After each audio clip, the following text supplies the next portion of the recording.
referring to a usage of awareness that is specific to you, but is formed on the basis of public considerations, but it's ultimately your intuition about what other people mean, right? Precisely. Yes, my intuition about what other people mean. Yes. Yeah. So, but that's the thing. I'm open to counter proposals as to what awareness might be taken to mean.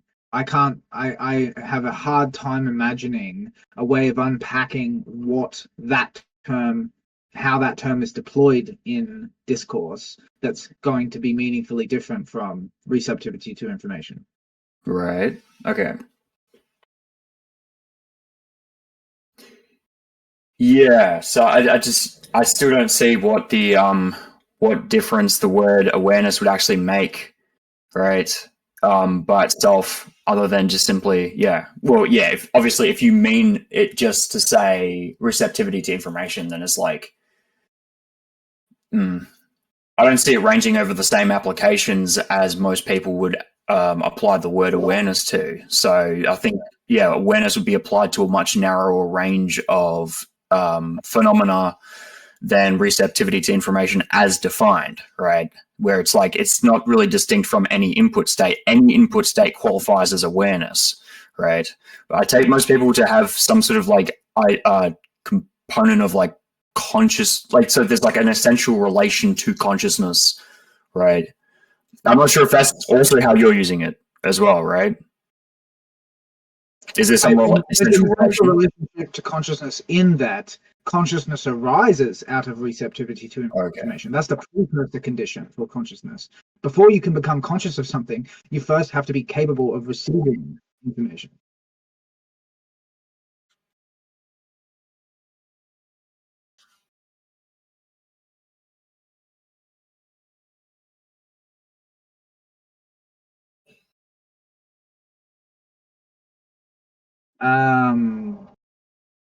I'm not sure I understand the question. I would think of consciousness as a complex process instantiated within physical states, certain types of physical states, namely biological life.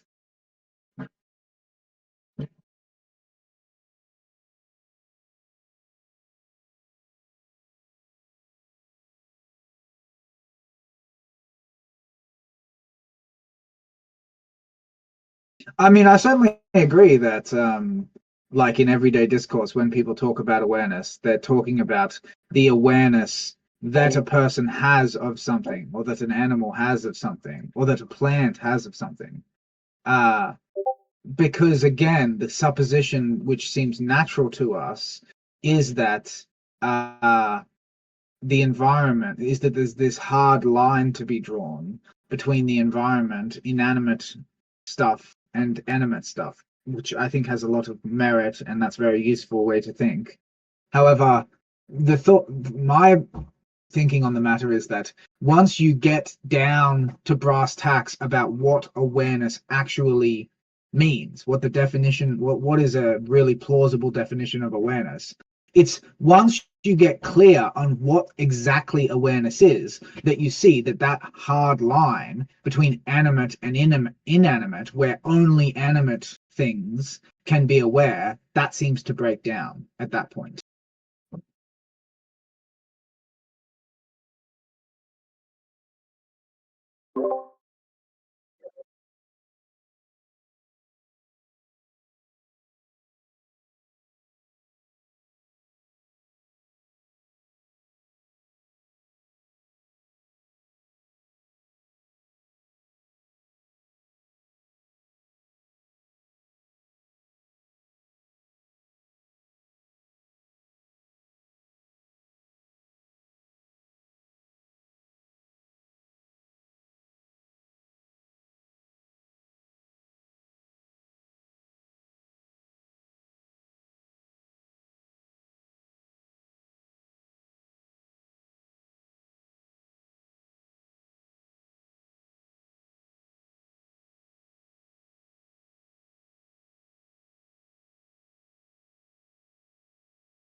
Um, yeah, I don't really understand the question. Surely the distinction is that I think that there is something that it's like to be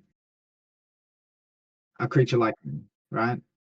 That, like, I don't think that's some kind of confused concept. In fact, I would argue that that is one of the most intuitive and obvious things that there is. Partly the reason I know that is because I am confident that there's something that it's like to be you, and I don't know what that is like.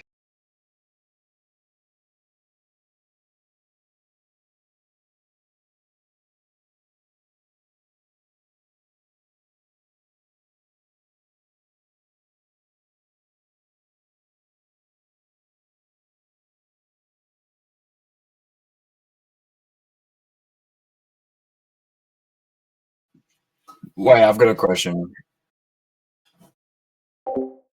Yeah, so are you saying that awareness is fundamental? And if so, are you saying, like, I need clarity on specifically what you mean by that? Yeah, it seems to me awareness is fundamental to physics.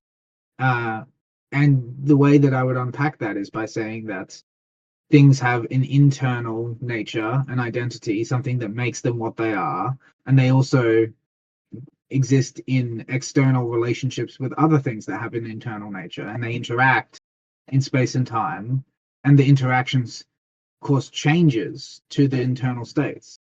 Right. So the domain of discourse here is the set of all objects studied by physics. Yes, yes. Would you say that that exhausts the domain of all existing things? No, that exists the domain of awareness, though, or at least awareness insofar as we can be. So is there like some sort of like superset that the set of all things of physics is nested in? Yes, I mean that's part of how I conceive of metaphysics is as being a foundation that entails a multiverse of logically possible worlds within which this is one possibility. Okay, so, but if awareness is foundational to physics and physics is kind of like some sort of foundational set, right? No, it's not physics that's foundational. Okay. Metaphysics is some transcendental ground of being that serves to necessitate or entail everything else that's the case. What specifically it entails is a multiverse of possible worlds. That would be the superset, within which this is an individual index. Right. Would you say that also the multiverse of possible worlds, like the possible worlds themselves, also are aware? No, that seems not plausible to me that the possible worlds are aware, because what seems required for me for awareness to be functional is being in time, and the possible worlds constitute timelines. They don't exist Right. in time. Okay, yeah, that would actually make sense if you define that, if you define receptivity temporally, right? Yeah. Yeah, all right. So would you say that a universe is aware? It doesn't seem to me, but it's possible. I wouldn't know. Right. Well, a universe is just like the concrete union of all physical things, right? So it itself is physical. Yes, but it doesn't exist in time. It's not a space-time object. It is space-time, which seems to me to be a critical distinction for whether it can be aware. But again, I'm not like 100% on that. It could be that maybe there's another sense in which it could qualify for awareness, but at least under the paradigm that I'm thinking of, why atoms and so on would be aware, it seems like the universe itself is of a different order to Right. individual objects within the universe. So all physical things except for the universe. Well, I wouldn't necessarily call the universe a physical thing. The universe is the paradigm of physicality. I'm not sure what that means. Any way for you to help me A understand? physical thing is like a physical thing is something that exists in space-time. Space-time does not exist in space-time. It is the thing that physical things exist in.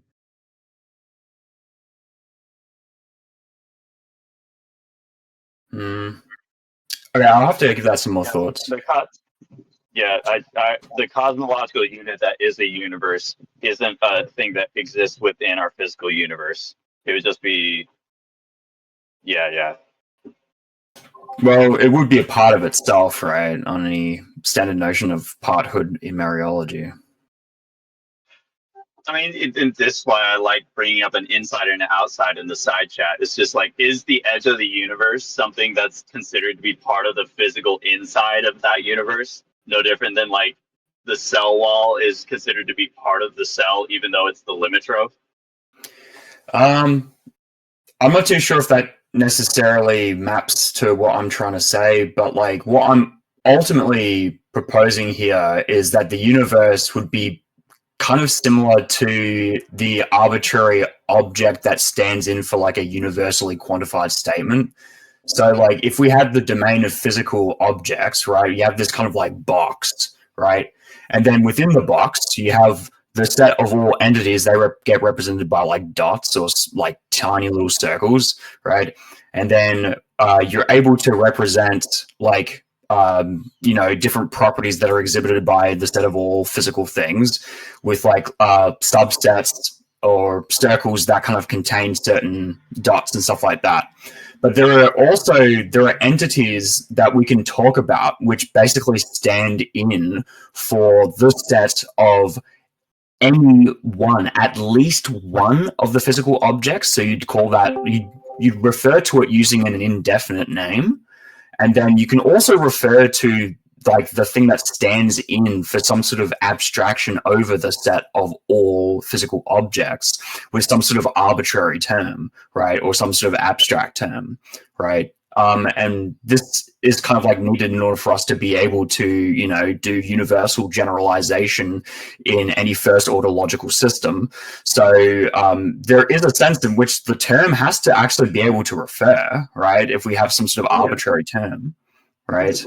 But the term has to refer in the sense of the box has to actually be something that contains the other things. But the way at least I was relating to your question is as asking, is the box inside the box? And it's like, well, no. The box is the thing that things are inside of. The box itself is not something that's inside itself.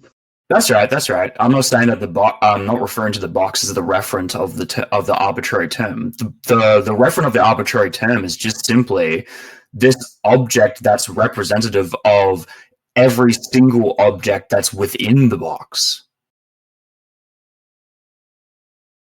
Yes, but the way, like, when I think of you as asking, like, is the universe a physical object? What I take physical object to mean is something in the box, right? Physical object is like a way of saying something that is inside the box. So is the box inside the box? That's the way of translating, is the physical universe a physical object? That seems to me to be some kind of category error, because what it means to be a physical object is to be contained within the physical universe. Yeah, that's how I'm using the universe. I'm using the universe to refer to the arbitrary object that is representative of every single object within the domain of discourse. The universe is not a physical object, it is a metaphysical object. That is how I would distinguish it. I would say what it is to be a physical object is to be contained within the physical universe, within locality. Okay, we're just using terms differently. We're using the word universe differently.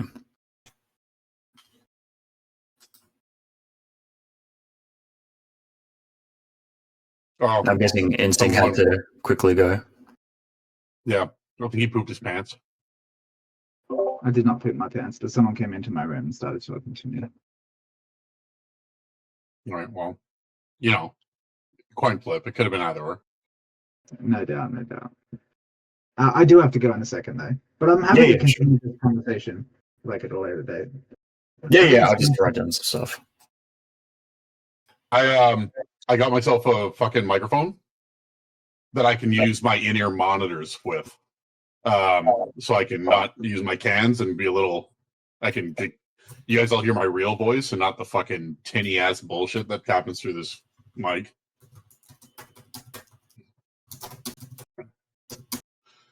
Pretty excited about that. I did a job with Shure that company makes microphones. They're sending me a mic.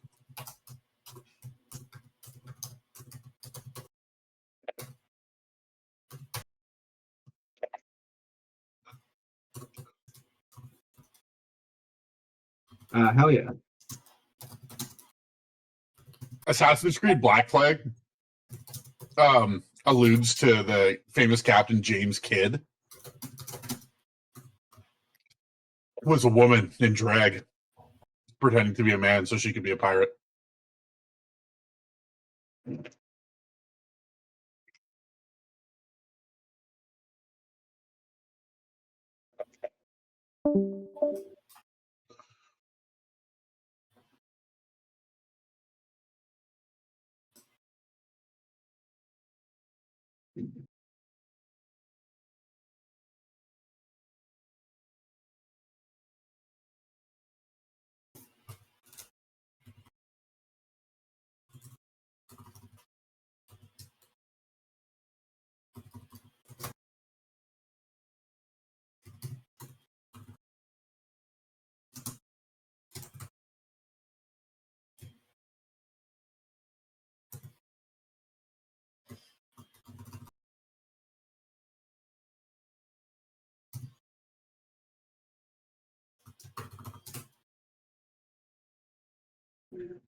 Yeah, I gotta go. I will be back maybe in an hour or two.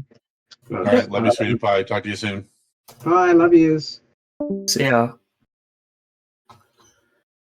Him and I have known each other for so long. How long? 5-6 years. Oh, I thought you were about to say 6 or 7. No, since COVID. Nice. ND2 was the first like public server I ever joined. Really? Yeah. Now, how long have you been debating? Well, how do you measure that? I was in Model UN in high school. Yeah. That's the kind of shit I'm also including in the Yeah. So in grade, I was 17 when I did Model UN for the first time. Right. 16. So I did it 3 times in high school. Cool. I did it 3 times. So they draw, right? What country you get. It's random. Mm-hmm. For Model UN. I got Bosnia 3 years in a row. You got what? Bosnia. Bosnia. Nice. I know so much about Bosnia. Right.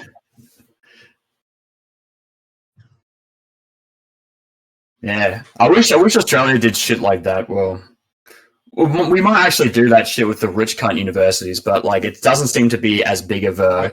I did it in high school, and what we would do is we would use the school board office with their big conference room, which was Right. massive, like and huge. It had an atrium and everything was sick. And we would Fuck, that'd be so good. Well, it was set up for press, right? So they could do press stuff for the school board. And Fuck, yeah. it was I'm sick. jealous as fuck. That sounds like a great childhood, to be honest. That was when I really came online as a complete lecherous degenerate because I looked really good in a suit, and all the other horny bitches at Model UN really wanted to let me know that. They used to say, so Model UN, you get pages, like there'd be pages you could send notes to the other delegates during the assembly. Right. Phone numbers, bro.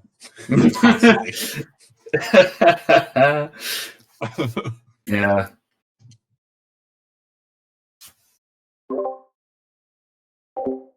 Hey, Dennis.